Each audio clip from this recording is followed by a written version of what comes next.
I thought I would share some of my other collectibles. I've enjoyed yours very much. Here's some of my strawberry shortcake dolls. Here's another shelf full of these. In addition, I've probably got another 100 of these dolls packed away. Here's some of the strawberry shortcake blow kiss dolls. I've got quite a variety of these. There's some even hidden behind these dolls.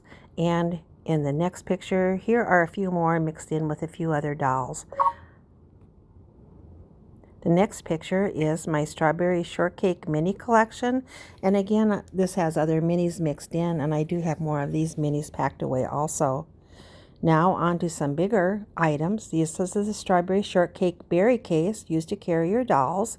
And here's a few assorted other strawberry shortcake items. This is the strawberry shortcake very berry house, I think is what it's called. I've got more furniture to this, but this is the stuff that I leave out so grandchildren and visitors can play with it. And there's another picture of part of the house. My next picture is my Jean doll collection. These are the ones that I keep mint that we don't play with. I do have a box of these that I let grandchildren play with, as well as a few other mint ones that are not displayed on the shelf. This is a collection of other tiny dolls and collectibles that I enjoy. And my next picture is my Penny Bright collection.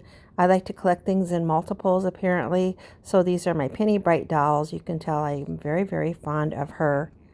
And finally, here is a picture of my marble collection. I bet I'm the only person you know that has a 10-gallon crock, about 2/3 full of marbles.